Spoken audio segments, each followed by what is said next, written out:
Hello, my friends, hello, and welcome once again to Stately Von Manor, where Roger and I have returned to talk about a couple of books that have been out of print for 60 years.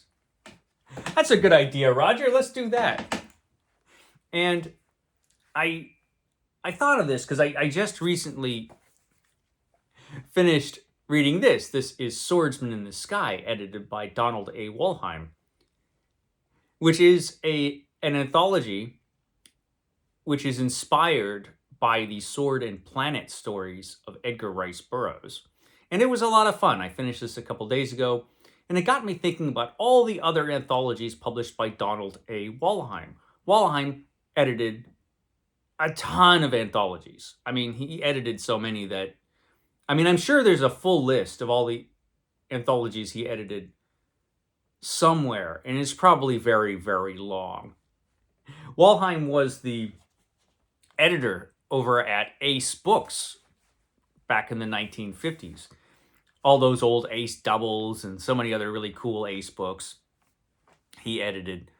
And after that, eventually he went on with his wife to found Daw Books, which are very collectible now, actually, those old Daw books. And he was an interesting fella.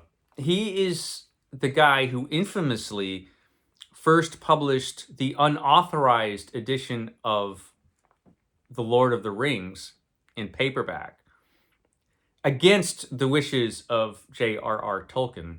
Tolkien apparently made it clear he didn't want The Lord of the Rings to be in paperback, but Wollheim published it anyway. Through a loophole in the law or something, turned out he had the legal right to publish The Lord of the Rings in paperback in the United States, and so he just did. Which he took a lot of heat for, but probably ended up making Tolkien a whole lot of money. And who knows whether Lord of the Rings would have ended up in paperback and become so famous if it hadn't been for Wollheim's shenanigans. But he also edited a ton of books, just so many. And I was thinking, I should do a video about some of the anthologies that this guy did, where he's mostly known, mostly for science fiction and fantasy. But I have a couple books that have been lurking in my collection, and I was going through some boxes, and I found some old anthologies, science fiction anthologies, edited by Wollheim, and a couple of them stuck out. And I'm thinking, why have I not read these by now? And then I thought these would be perfect for an event coming up in 2024, a reading event. BookTube, we have reading events every 5 minutes.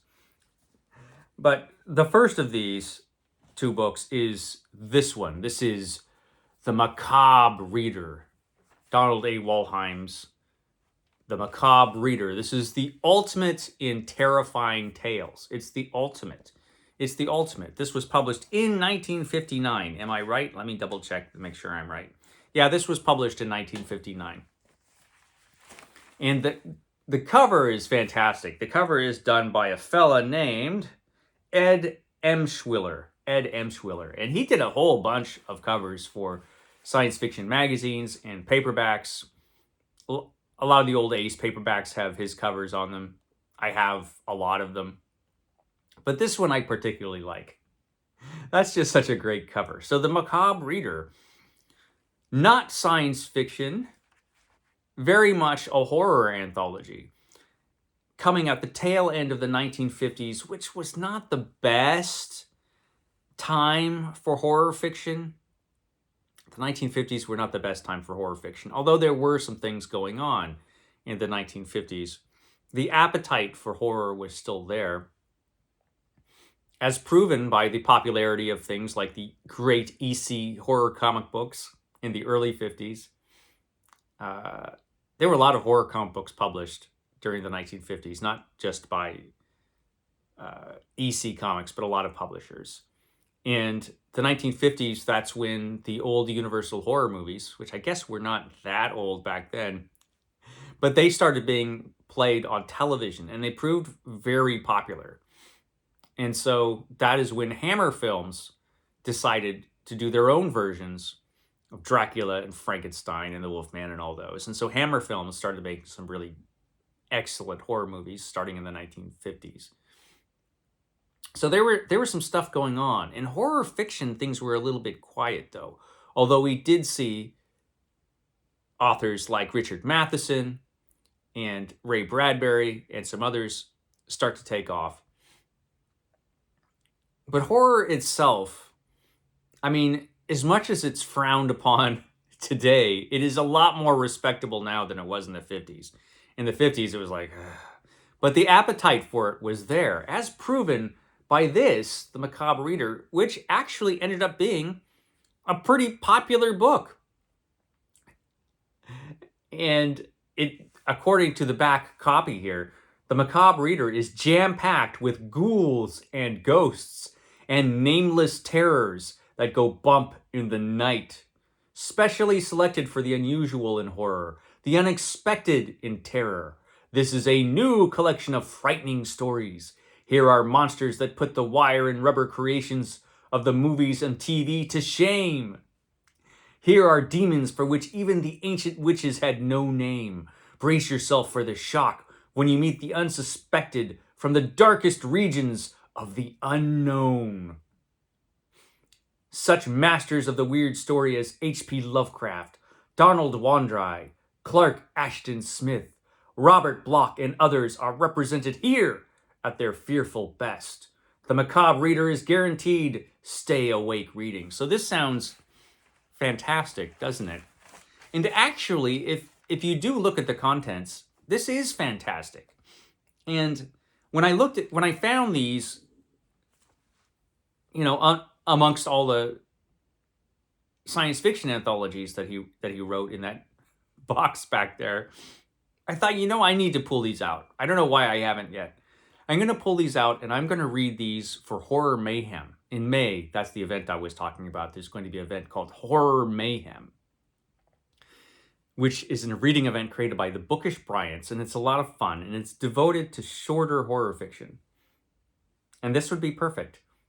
So let's take a look at the contents because it's pretty great. So, The Macabre Reader by Donald Wollheim, edited by Donald Wollheim. This opens up with The Crawling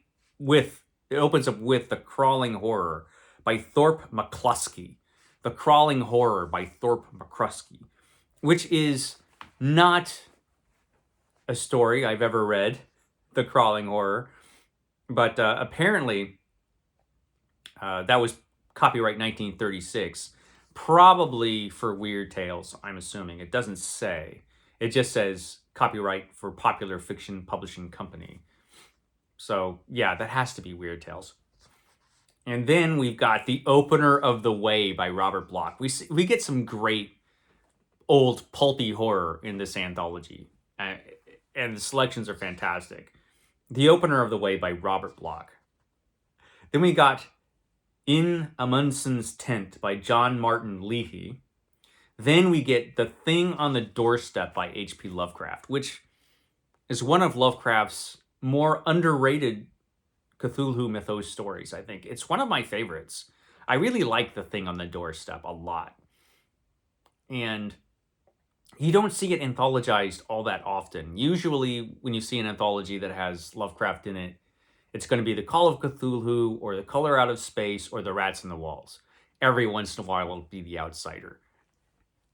But usually, it's one of those. But in this, we get The Thing on the Doorstep, which is an excellent story. An excellent story with a title that is not scary at all. Look, it's The Thing on the Doorstep. It just came from Amazon. The Hollow Man from Thomas Burke. The Hollow Man from Thomas Burke follows that up. Then It Will Grow on You by Donald Wandrei. It Will Grow on You by Donald Wandrei. Wandrei was a really creepy writer who was one of the co-founders of Arkham House.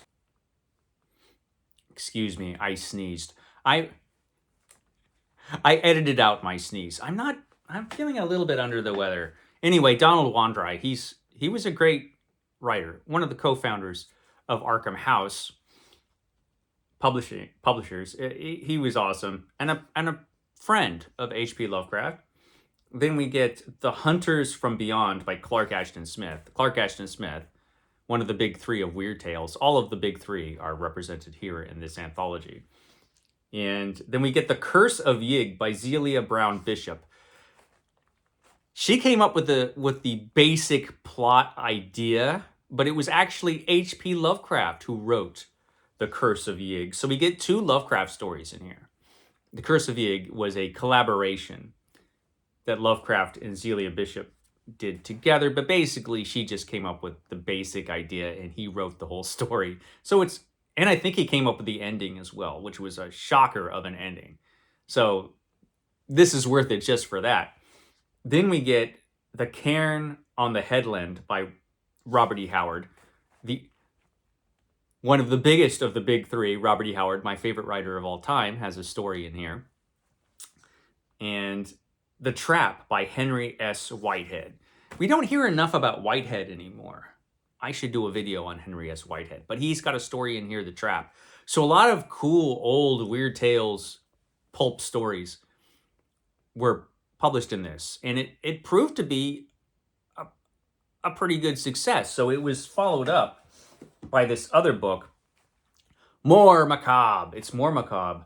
Notice, this is what it says on the back, to the tens of thousands of readers who thought the Macabre Reader was a chiller diller of a book. It was chiller diller.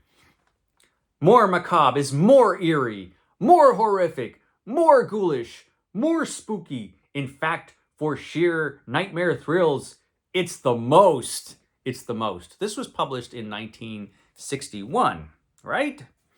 Am I correct? Let me see. Was it published? Yes, it was. I actually think the first volume had a better table of contents, but this is pretty interesting. All different writers in this one. So we've got Mother by Protest by Richard Matheson, which off the top of my head, I can't remember which story that was. I must have read it. But it's not coming to mind. But that's by Richard Matheson, one of the breakout horror writers of the 1950s. He is probably most famous for I Am Legend and The Shrinking Man, and for writing a bunch of Twilight Zone episodes that were really cool. And he has a story in this book. Then we got The Wheel by H. Warner Munn. H. Warner Munn is an interesting writer who didn't write that much, I don't think. And he has a story in here. But then we get one of the creepiest stories of all time is in this book, and that's The Yellow Wallpaper by Charlotte Perkins Gilman, which is an interesting choice. You know, when you compare it to all the pulpy horrors from the first volume, we get The Yellow Wallpaper, which is, you know, enormously creepy. It's just such a creepy story. Then we get The Cookie Lady by Philip K. Dick. So Philip K. Dick shows up in here. And The Spider by Hans Heinz Ewers. The Spider, that was a good story. And it's in here. Then we get The Curse Kiss by Theodore Roscoe. I have never read that, The Curse Kiss. Fungus Isle by Philip M. Fisher. Fungus Isle. So let's sail away to Fungus Isle. Who wouldn't want to? Nobody wants to go to Fungus Isle, but you will if you read this book. And I'll be reading it in May. Then we get The Copper Bowl by George Fielding Eliot. So quite a different selection of stories in this one.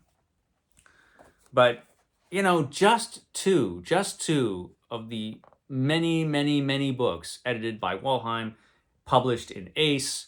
So many cool old Ace books, actually. I should drag more of those out and make videos on them, like this one. You know, let me just show you a bunch of books that, you know, have been unavailable for decades. Although you can still find these. You can still find them if you're interested. You can still find them on eBay. They're still floating around. I think this one had a fairly good print run, if I'm remembering right. Anyway, it's The Macabre Reader and More Macabre. It's cool stuff, edited by Wollheim. I have to go to work now. I will catch you next time.